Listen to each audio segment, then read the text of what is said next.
Hello my dears, നമുക്കിന്ന് 10ാം ക്ലാസ്സിലെ ജീവൻ്റെ ജനിതകം എന്ന പാഠത്തിലെ അടുത്ത ഭാഗം നോക്കിയാലോ. അപ്പോൾ കഴിഞ്ഞ ക്ലാസ്സുകളൊക്കെ നമ്മൾ എന്താ പറഞ്ഞത്? നമ്മൾ ക്രോമസോം, DNA എല്ലാം പറഞ്ഞില്ലേ. അപ്പോൾ നമുക്ക് കഴിഞ്ഞ ക്ലാസ്സുകളിൽ പറഞ്ഞ കാര്യങ്ങൾ ഒന്ന് ഓടിച്ച് പറയാം കേട്ടോ, ഒന്ന് ഓർമ്മിച്ചെടുക്കാൻ വേണ്ടിയിട്ട്.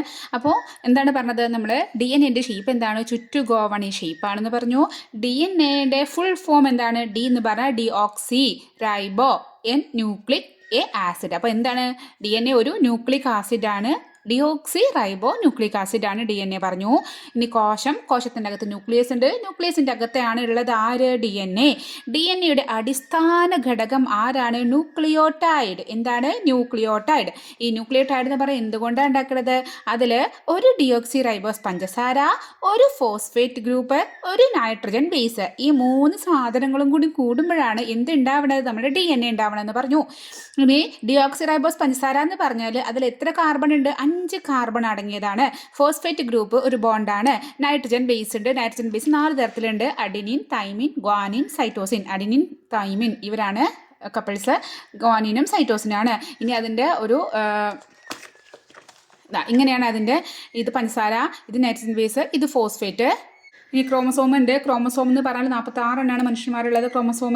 പിന്നെ DNA സൈസൊക്കെ പറഞ്ഞു. DNA ഭയങ്കര വലിയ സൈസാണെന്നൊക്കെ നമ്മൾ പറഞ്ഞു. ഇനി ക്രോമസോം എന്തുകൊണ്ടാണ് ഉണ്ടാക്കിയത്? ക്രോമസോമിൻ്റെ മെയിൻ ഘടകങ്ങൾ എന്താണ്? DNAയും ഹിസ്റ്റോൺ പ്രോട്ടീനാണ്. എന്താണ് ഹിസ്റ്റോൺ പ്രോട്ടീൻ? ഇവിടെ ഹിസ്റ്റോൺ പ്രോട്ടീൻ എങ്ങനെ ഉണ്ടാവുക?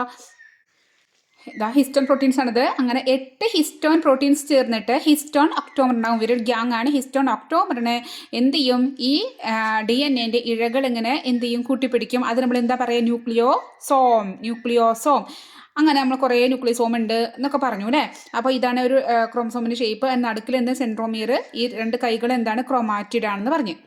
ഇനി നമുക്ക് നമ്മുടെ മനുഷ്യരിലേക്ക് വരാം. മനുഷ്യരുടെ ക്രോമസോം 2 തരത്തിലുണ്ട്: സ്വരൂപ ക്രോമസോമും ലിംഗനിർണയ ക്രോമസോമും. സ്വരൂപ ക്രോമസോമിൽ പറഞ്ഞാൽ അവരെന്താ ചെയ്യുന്നത്? ശാരീരിക സവിശേഷതകളെയാണ് എന്ത് ചെയ്യുന്നത്? നിയന്ത്രിക്കുന്നത്. ലിംഗനിർണയ ക്രോമസോം 2 തരത്തിലുണ്ട്: എക്സും വൈ ആണ്. ഇവിടെ സ്വരൂപം എത്രയാണ്? 22 ജോഡിയാണ്. അതായത് 22 ജോഡി പറഞ്ഞാൽ എന്താണ്? 44 എണ്ണം. ഇവിടെ 2 ഈ 44ഉം ഈ 2 കൂടി കൂട്ടുമ്പോൾ ആകെപ്പാടെ 46 ആയി. ഇനി സമരൂപ ക്രോമസോം ഒരേ രീതിയിലാണ് ഉണ്ടാവുക, ഒരേപോലെ ഉണ്ടാവുക, രൂപങ്ങളൊക്കെ ഒരുപോലെയാണ്. ഇനി ഇവിടെ എക്സും വൈ ഉണ്ട്. എക്സ് ആണെങ്കിൽ എന്താണ്? ബോയ് ഗേളൊക്കെ നമുക്ക് പിന്നെ പറയാം. ഇനി SRY ജീനാണ് എന്താണ്? ബോയ് ആവാനുള്ള ഇത്. ബോയ്ക്ക് എന്താണ്? SRY ജീനാണ് ഉണ്ടാവുക. ഇനി 46 എണ്ണാണ് ടോട്ടൽ. അതിൽ 23 ജോഡിയാണ്. 22 ജോഡിയും എന്താണ്? സ്വരൂപമാണ്. ഒരു ജോഡിയാണ് നമ്മുടെ ലിംഗനിർണയ ക്രോമസോം. ഇനി ബോയ് ആണെങ്കിൽ 44 ക്രോമസോം ഏതുണ്ട്? സ്വരൂപ ക്രോമസോം ഉണ്ട്. അതിൻ്റെ കൂടെ എക്സും ഒരു വൈയും, ഒരു എക്സ് ഒരു വൈ, അങ്ങനെ ടോട്ടൽ 44, 45, 46. ടോട്ടൽ 46 ഉണ്ട്. ഒരു എക്സ് ഉണ്ട്, ഒരു വൈ ഉണ്ട്. ബോയിലെ വൈ, ഇവിടെ വൈ. അപ്പോൾ ഇനി ഗേൾ ആണെങ്കിൽ, അതിന് പെൺകുട്ടിയാണെങ്കിൽ, സ്ത്രീകളാണെങ്കിൽ 44 സ്വരൂപമുണ്ട്. അതുപോലെ എക്സ് 2 എക്സ് ആണ്. അപ്പം 44, 45, 46. അങ്ങനെയാണ് ക്രോമസോമിൻ്റെ ഘടനകൾ. നമ്മുടെ കഴിഞ്ഞ ക്ലാസ്സിൽ വളരെ വിശദമായിട്ട് പറഞ്ഞിട്ടുണ്ട്. ഇനി നമ്മൾ അന്നൊരു സ്റ്റോറി പോലെയൊക്കെ പറഞ്ഞിട്ടുണ്ടായിരുന്നു. എന്താണ്? ഈ 46 ജോഡിയാണ് ശരിക്കും നമുക്ക് വേണ്ടത്. പക്ഷെ ചിലവർക്ക് എന്തുണ്ടായിരിക്കും? അതിൽ ജനിതക വ്യത്യാസങ്ങൾ ഉണ്ടായിരിക്കും. അതായത് എല്ലാവരും ക്രോമസോം ശരിക്കും മനുഷ്യന്മാർക്ക് 46 ആണ്. അത് ആൺകുട്ടികളാണെങ്കിൽ, അത് പുരുഷന്മാരാണെങ്കിൽ 44ഉം എക്സും വൈയും, സ്ത്രീകളാണെങ്കിൽ 44ഉം എക്സും ആണ്. അപ്പോൾ എല്ലാവർക്കും ഇതുപോലെയുള്ള ചിലവർക്ക് വ്യത്യാസം വരുന്നതാണ്. ഇവർക്ക് 4 പേർക്ക് വ്യത്യാസം വന്ന് നമ്മൾ ഹോസ്പിറ്റലിൽ പോയി കഥയൊക്കെ പറഞ്ഞിരുന്നു അല്ലേ. ആദ്യത്തെ ആൾക്ക് എന്താണ്? ടണ്ണർ സിൻഡ്രോമാണ്. അതൊരു സ്ത്രീയാണ്. ആൾക്ക് എന്താണ്? ടണ്ണർ സിൻഡ്രോമാണ്. ആൾക്ക് ഒരു എക്സ് മാത്രമേ ഉള്ളൂ.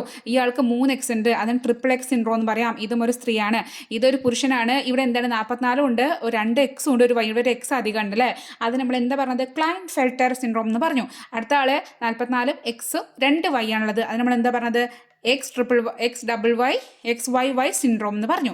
ഇതൊക്കെ കാര്യങ്ങൾ നമ്മൾ കഴിഞ്ഞ ക്ലാസ് പറഞ്ഞതുകൊണ്ട് ഇന്നത്തെ ക്ലാസ്സിലേക്ക് നമുക്ക് പോവാം അല്ലേ. ഇനി അടുത്ത പുതിയൊരാൾ വരികയാണ്, ജീൻ. എന്താണ് ജീൻ? ജീൻ എന്ന് പറഞ്ഞാൽ നമ്മളെ DNA ഒരു നിശ്ചിത ന്യൂക്ലിയോടൈഡുകളുടെ ശ്രേണിയാണെന്ന് പറയാം. അപ്പോൾ എന്താ ന്യൂക്ലിയോടൈഡ്? ഓർമ്മയുണ്ടോ?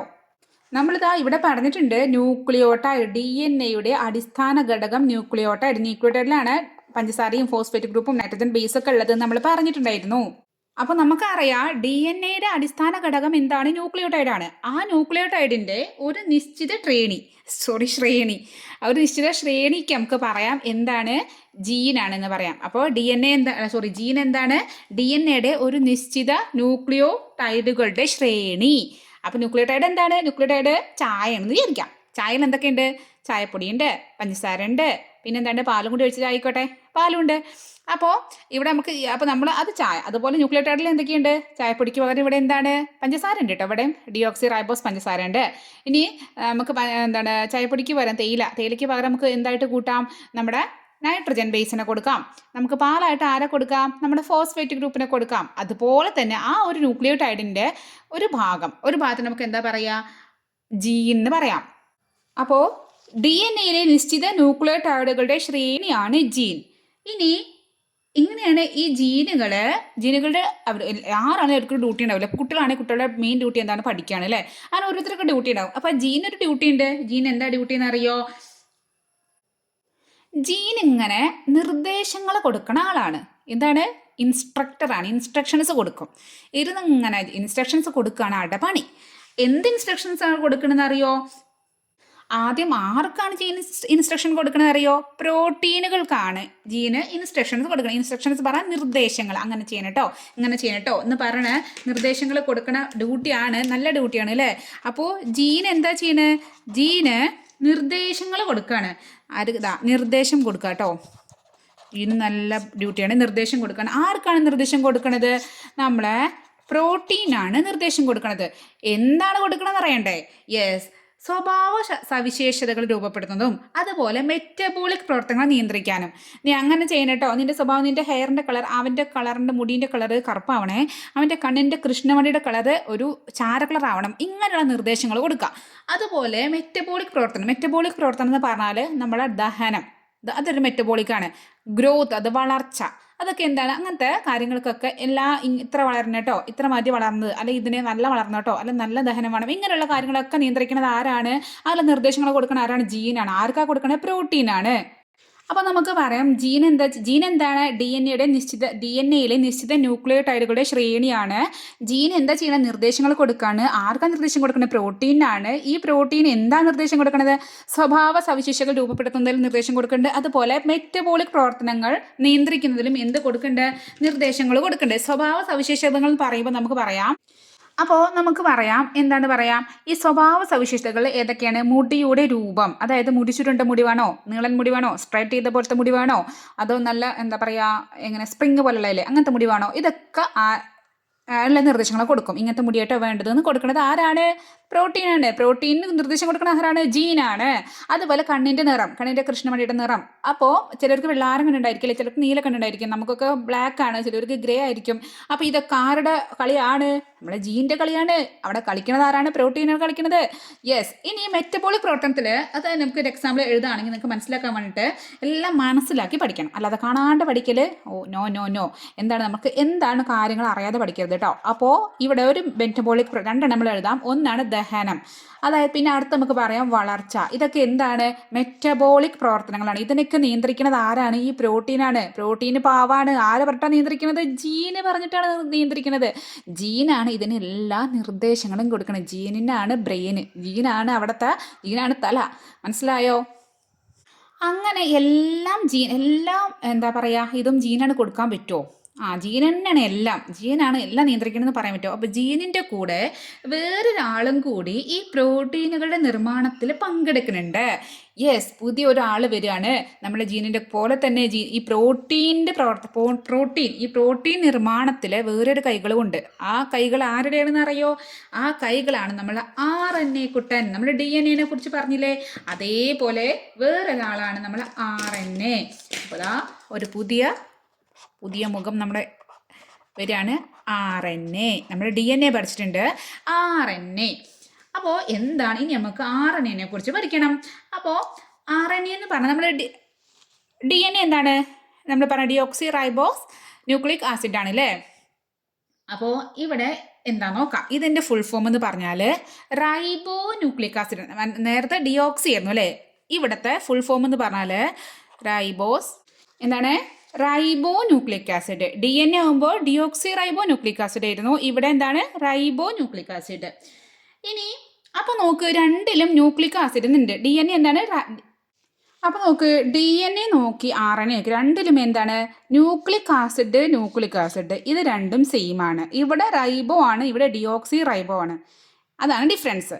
അപ്പോൾ റൈബോ ഡിയോക്സി റൈബോ ന്യൂക്ലിക് ആസിഡ്. അപ്പം നമുക്ക് മനസ്സിലായി DNA പോലെ തന്നെയാണ് RNA എന്താണ്, ഒരു ആസിഡാണ്, ഒരു ന്യൂക്ലിക് ആസിഡാണെന്ന് മനസ്സിലായി. എന്താ മനസ്സിലായത്? ഒന്നാമത്തെ കാര്യം മനസ്സിലായത് ഈ പ്രോട്ടീൻ, നമ്മുടെ ഈ പ്രോട്ടീനില്ലേ, ഈ പ്രോട്ടീൻ്റെ നിർമ്മാണത്തിൽ പങ്കെടുക്കുന്ന മറ്റൊരു കൈകളാണ് നമ്മുടെ RNA, മറ്റൊരാളാണ് RNA. RNAൻ്റെ ഫുൾ ഫോം എന്ന് പറഞ്ഞാൽ എന്താണ്? റൈബോ ന്യൂക്ലിക് ആസിഡാണ്. DNA എന്ന് പറഞ്ഞാൽ ഡിയോക്സി റൈബോ ന്യൂക്ലിക് ആസിഡാണ്. ഈ രണ്ടുപേരും എന്താണ്? ന്യൂക്ലിക് ആസിഡുകളാണ്. ഇനി നേരത്തെ നമ്മൾ പറഞ്ഞു ഈ ഡിയോക്സി റൈബോസ് ന്യൂക്ലിക് ആസിഡ് അല്ലെങ്കിൽ DNA എന്ന് പറഞ്ഞാൽ എന്തുകൊണ്ടാണ് ഉണ്ടാക്കിയിരിക്കുന്നത്? ന്യൂക്ലിയോടൈഡ്, അടിസ്ഥാന ഘടകം. എന്താന്ന് പറഞ്ഞത്? ന്യൂക്ലിയോടൈഡ് അല്ലേ? അതുപോലെ തന്നെ RNAയുടെയും അടിസ്ഥാന ഘടകം എന്താണ്? ന്യൂക്ലിയോടൈഡ് ആണ്. അടിസ്ഥാന ഘടകം ന്യൂക്ലിയോടൈഡ് ആണ്. ഇനി നമ്മൾ നേരത്തെ DNA പറഞ്ഞപ്പോൾ ന്യൂക്ലിയോടൈഡിൽ എന്തുകൊണ്ട് നമ്മൾ ചായ വരട്ടെ, എന്തൊക്കെയാണ്? പഞ്ചസാരയ്ക്ക് പകരം എന്താ നമ്മൾ ഇട്ടത്? ഡിയോക്സി റൈബോസ് പഞ്ചസാര. അതുപോലെ തേയിലപ്പൊടിക്ക്, ചായപ്പൊടിക്ക് പകരം നമ്മൾ എന്തിട്ട്? നമ്മൾ ഫോസ്ഫേറ്റ്. പാലിന് പകരം നമ്മൾ എന്തിട്ട്? പാലൊഴിച്ചിന് പകരം നമ്മൾ എന്താ? നൈട്രജൻ ബേസ് അല്ലേ? അതുപോലെ തന്നെ ഇവിടെയും എന്തുണ്ട്? ഫോസ്ഫേറ്റ് ഗ്രൂപ്പും നൈട്രജൻ ബേസും. അതുപോലെ ഇവിടെ പഞ്ചസാര, ഇയാൾക്ക് കുറച്ച് ഷുഗർ ഉള്ള ആളാണ്, കുറേ പഞ്ചസാര ഇടാൻ പറ്റില്ല. ഇവിടെ ഡിയോക്സി റൈബോ പഞ്ചസാര കൊടുത്തപ്പോൾ ഇവിടെ വെറും റൈബോ പഞ്ചസാരയെ കൊടുക്കാൻ പറ്റുള്ളൂ. മനസ്സിലായോ? അതായത് അപ്പോൾ നോക്ക്, DNA ഡിയോക്സി റൈബോസ് പഞ്ചസാര ചേർത്തു. DNA ഒരു ചായ ആയിട്ടും RNA ഒരു കാപ്പിയായിട്ടും കൂട്ടാം. ഒന്ന് കോഫി, ഒന്ന് ടീ. മനസ്സിലാക്കാൻ വേണ്ടി പറയാട്ടോ. അപ്പോൾ ഇനി DNA മാറുന്നത് തമ്മിലെ ഡിഫറൻസ് എങ്ങാനും ക്വസ്റ്റ്യൻ സ്കൂളിൽ ചോദിച്ചാൽ, എക്സാമിന് ചോദിച്ചാൽ DNA ചായയാണ് RNA കാപ്പിയാണെന്ന് എഴുതിയാൽ എന്താ കിട്ടുക? അപ്പോൾ അങ്ങനെ എഴുതി നിങ്ങൾക്ക് മനസ്സിലാക്കാൻ വേണ്ടി പറയാട്ടോ. നോക്ക്, ചായക്ക് കുറച്ച് മധുരം കുറച്ച് മതി, പക്ഷേ കാപ്പിയിൽ നല്ല മധുരം വേണം. നേരെ തിരിച്ചാട്ടോ. നമുക്ക് DNA ഉള്ള ആൾക്ക് കുറച്ച് പഞ്ചസാര കൂടുതൽ വേണമെന്ന് വിചാരിച്ചോ. അപ്പോൾ ഒരു റൈബോസ് പഞ്ചസാര മാത്രം പോരാ, ഡിയോക്സി റൈബോസ് പഞ്ചസാര കൊടുക്കുകയാണ്. DNAക്ക് നമ്മൾ എന്താ കൊടുക്കണത്? ഡിയോക്സി. നമ്മൾ ഡി പറഞ്ഞാൽ ആറല്ലേ? റൈബോസ് പഞ്ചസാര മാത്രമാണ് RNAയിലുള്ളത്. ഇവിടെ ഡിയോക്സി റൈബോസ് പഞ്ചസാര കൊടുക്കുമ്പോൾ ഇവിടെ റൈബോസ് പഞ്ചസാര കൊടുക്കണുള്ളൂ. പഞ്ചസാരയിൽ മാത്രമേ മാറ്റുള്ളൂ, ബാക്കിയൊന്നിലും എന്തില്ല? ഒരു മാറ്റവും ഇല്ല എന്ന് പറയാം. പക്ഷെ ചെറിയ മാറ്റം നമുക്ക് പറയാം. ഇവിടെ ഇനി അടുത്ത ആൾ ഇവിടെ എന്തുണ്ട് അറിയോ? Phosphate group. അത് രണ്ടിലും ഫോസ്ഫേറ്റ് ഗ്രൂപ്പ് തന്നെയാണ്. അപ്പോൾ DNAയിലും RNAയിലും എന്തുണ്ട്? പഞ്ചസാരയിൽ വ്യത്യാസമുണ്ട്. ഫോസ്ഫേറ്റ് ഗ്രൂപ്പ് അതുപോലെ തന്നെ ഫോസ്ഫേറ്റ് ഗ്രൂപ്പ്, പിന്നെ നൈട്രജൻ ബേസ്. അപ്പോൾ ഇത് RNA, ഇത് മൂന്നും കൂടി ചേർന്നാൽ ഡിയോക്സി റൈബോസ് പഞ്ചസാരയും ഫോസ്ഫേറ്റും നൈട്രജനും കൂടി ചേർന്നാൽ DNA ഉണ്ടാവും. റൈബോസ് പഞ്ചസാരയും ഫോസ്ഫേറ്റ് ഗ്രൂപ്പും നൈട്രജൻ ബേസും കൂടി കൂടിയാൽ RNA ഉണ്ടാവും. ഇനി നമുക്ക് നമ്മുടെ നൈട്രജൻ ബേസിലോട്ട് ഒന്ന് കടന്നു നോക്കാം. പുറത്തുനിന്ന് കാണാനല്ല, അകത്ത് വല്ല വ്യത്യാസം ഉണ്ടോ നോക്കാം. ഇതാ നമ്മൾ പഠിച്ച കാര്യം ഞാനിവിടെ എഴുതിയിട്ടുണ്ട്. DNAയിലെ nitrogen base 4 adenine, thymine, guanine, cytosine. നമ്മൾ പറഞ്ഞിട്ടുണ്ട് അഡിനിൻ, തൈമിൻ, ഗ്വാനിൻ, സൈറ്റോസിൻ. അപ്പോൾ ഇനി RNAൻ്റെ അകത്തേക്ക് നോക്കാം. RNAൻ്റെ അകത്ത് ഉള്ള നൈട്രജൻ ബേസുകൾ നമുക്ക് നോക്കുമ്പോൾ ഫസ്റ്റ് 1 അഡിനിൻ ഉണ്ടോ നോക്കാം കേട്ടോ. ഉള്ളിലേക്ക് ഇങ്ങനെ നോക്കിയിട്ട് ഇത് 2 വീടാണ്. നൈട്രജൻ ബേസ് ഒരു വീടാണ്. ഇത് RNAൻ്റെ നൈട്രജൻ ബേസിൻ്റെ വീട്, ഇത് DNA നൈട്രജൻ ബേസ് വീട്. അപ്പോൾ അതിൻ്റെ ഉള്ള അകത്തേക്ക് നോക്കുമ്പോൾ 4 ആളുണ്ട്. അഡിനിനും തൈമിനും ഗ്വാനിനും സൈറ്റോസിനാണ് അവിടെ ഉള്ളത്. ഇനി നൈട്രജൻ ബേസിൻ്റെ ഈ RNAൻ്റെ നൈട്രജൻ ബേസിൻ്റെ അകത്തേക്ക് നോക്കുമ്പോൾ അവിടെ ആരൊക്കെ ഉണ്ട് നോക്കി. യെസ്, അഡിനിൻ ഉണ്ട്. അപ്പോൾ നമുക്ക് അഡിനിൻ എഴുതാം. ആദ്യത്തെ ആൾ സെയിം ആണ്, അഡിനിൻ ഉണ്ട്. ഇനി നമ്മൾ നോക്കുകയാണ് തൈമിനുണ്ടോ ഇങ്ങനെ നോക്കുകയാണ്. തൈമിനെ കാണാനില്ലല്ലോ, തൈമിന് പകരം പുതിയൊരാളാണല്ലോ അവിടെ എന്ന് വിചാരിക്കാം കേട്ടോ. അതവിടെ ഇരിക്കട്ടെ. അപ്പോൾ അടുത്തത് ഗ്വാനിൻ ഉണ്ടോ നോക്കുക. തൈമിനെ കണ്ടില്ല. അപ്പോൾ ഗ്വാനിൻ ഉണ്ടോ? യെസ്, ഗ്വാനിൻ അവിടെ ഇരിക്കുന്നുണ്ട്, റൂമിൽ ഇങ്ങനെ ഇരിക്കുന്നുണ്ട് ഗ്വാനിൻ.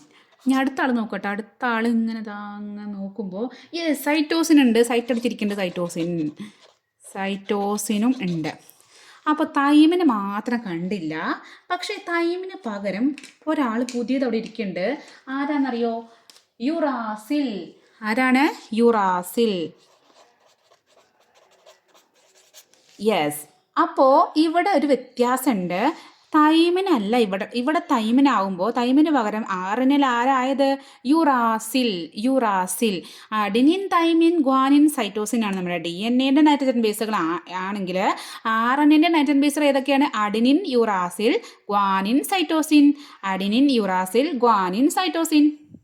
അപ്പോഴേ നമ്മളിവിടെ ഫുൾ ഫോം കൊടുക്കുകയാണെങ്കിൽ ഇവിടെ അഡിനിന് A കൊടുത്തു, തൈമിന് T കൊടുത്തു, ഗ്വാനിന് G കൊടുത്തു, സൈറ്റോസിന് നമ്മൾ C കൊടുത്തു. ഇങ്ങനെയല്ലേ ഉണ്ടായിരുന്നത്? ഇനി ഇവിടെ ഞാൻ അപ്പോൾ അഡിന് എ കൊടുക്കുക, യുറാസിൽ നമ്മൾ എന്താ യു കൊടുത്തു, ഗ്വാനിന് ജി കൊടുത്തു, സൈറ്റോണിന് സി.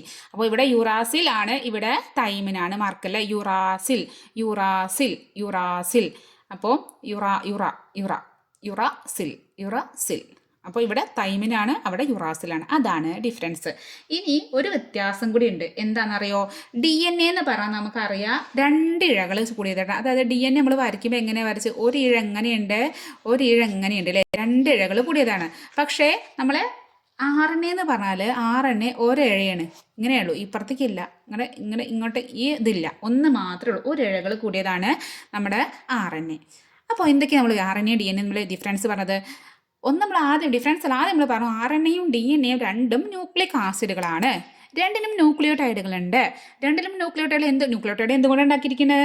DNA ആണ്. അതായത് ഡിയോക്സി റൈബോസ് പഞ്ചസാരയും ഫോസ്ഫേറ്റ് ഗ്രൂപ്പും നൈട്രജൻ ബേസും കൂടി കൂടിയിട്ടാണ്. RNA ആണെങ്കിൽ റൈബോസ് പഞ്ചസാരയും ഫോസ്ഫേറ്റ് ഗ്രൂപ്പും നൈട്രജൻ ബേസും കൂടി കൂടിയതാണ്. ഇനി DNA നൈട്രജൻ ബേസ് പറഞ്ഞാൽ അഡിനിൻ തൈമിൻ ഗുവാനിൻ സൈറ്റോസിൻ ആണെങ്കിൽ നമ്മൾ RNA adenine uracil guanine cytosine. യുറാസിൻ്റെ മാർക്കല്ലേ? യെസ്. അപ്പോൾ ഇത്രയും കാര്യം മനസ്സിലായോ? യെസ്. അപ്പോൾ നമുക്ക് പിന്നെ നമ്മൾ പറഞ്ഞു ഇവിടെ എന്താണ്, ഇവിടെ 2 ഇഴകളാണ്. 2 ഇഴകളാവുമ്പോൾ ഇവിടെ എന്താണ്, ഒരു ഇഴയാണ് മാത്രമേ ഉള്ളൂ. അപ്പോൾ അതും അതിൻ്റെ ഒരു വ്യത്യാസമാണ്.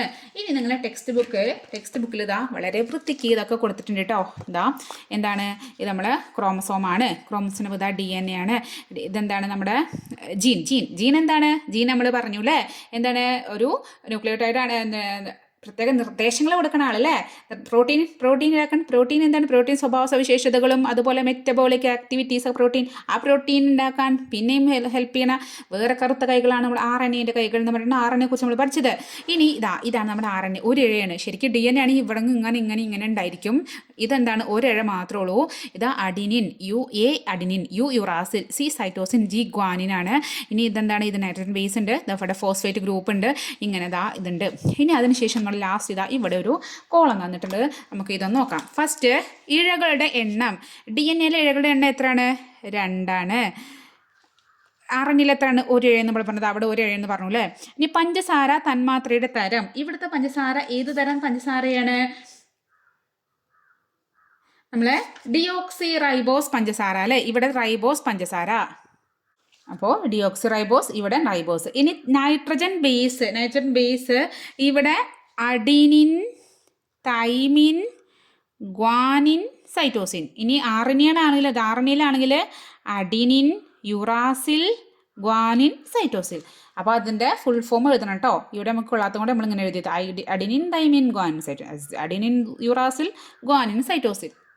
അപ്പോൾ നമ്മളിന്ന് പറഞ്ഞതൊക്കെ മനസ്സിലായല്ലോ. DNAയുടെ നിശ്ചിത ന്യൂക്ലിയോടൈഡുകളുടെ ശ്രേണിയാണ് ജീനിൽ എന്താണ് നിർദ്ദേശങ്ങൾ കൊടുക്കുന്ന ആളാണ്. പ്രോട്ടീൻ ഉണ്ടാക്കാണ്, സ്വഭാവ സവിശേഷതകൾ രൂപപ്പെടുത്തുന്നു, മെറ്റബോളിക് പ്രവർത്തനങ്ങൾ നിയന്ത്രിക്കുന്നു. RNA പറഞ്ഞ റൈബോസ് ന്യൂക്ലിക് ആസിഡ് ആണ്. DNA deoxy ribose nucleic acid ആണ്. അടിസ്ഥാന ഘടകം രണ്ടിൻ്റെയും എന്താണ്, ന്യൂക്ലിയോടൈഡ് ആണ്. പിന്നെ അതിനുള്ള ഡിഫറൻസ് നമ്മൾ പറഞ്ഞു.